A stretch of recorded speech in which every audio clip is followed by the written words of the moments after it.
Hello foodies, I'm also foodie. ఎలా ఉన్నారు? Fry masala పొడి ఎలా చేసుకోవాలో చూపిస్తున్నాను. నేను ఫ్రైస్లోకి వేస్తుంటాను కదా, ఆ మసాలా పొడినే మీకు ఇప్పుడు చూపిస్తున్నాను.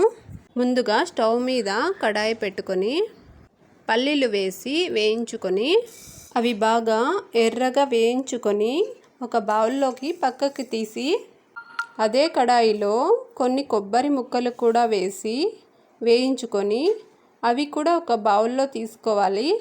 అదే కడాయిలో కొంచెం శనగపప్పు, ధనియాలు, కొంచెం దాల్చిన చెక్క, లవంగాలు కూడా వేసి బాగా మంచి స్మెల్ వచ్చేంత వరకు వేయించి అవి కూడా ఒక బౌల్లో తీసుకొని అవి మొత్తం చల్లారాక మిక్సీ జార్లో వేసి అలాగే తగినంత సాల్ట్, తగినంత కారం, కొన్ని వెల్లుల్లి రెబ్బలు, వేయించి పెట్టుకున్న నువ్వులు, ఒక స్పూన్ జీలకర్ర పొడి వేసుకొని మెత్తగా గ్రైండ్ చేసుకోవాలి.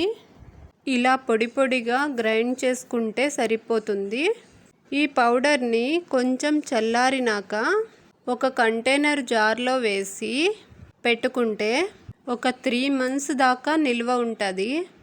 మనం ఏదైనా ఫ్రై చేసే ప్రతిసారి మసాలాలు గ్రైండ్ చేసుకోవాల్సిన అవసరం లేదు.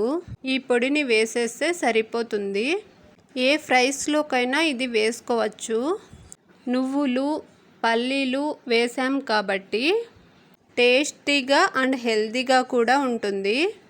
మీరు కూడా ఇలా ఈజీగా చేసి కంటైనర్లో పెట్టుకుంటే మనం హడావిడిగా బయటికి వెళ్ళేటప్పుడు ఎలాంటి కర్రీలోకైనా ఒక 2-3 స్పూన్స్ వేసేస్తే చాలు, మనకు టైం చాలా సేవ్ అవుతుంది.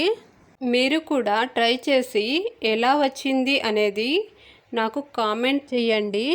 అలాగే సబ్స్క్రైబ్ చేసుకోవచ్చుగా. ఇంకొక ఈజీ రెసిపీలో కలుద్దాం. బాయ్.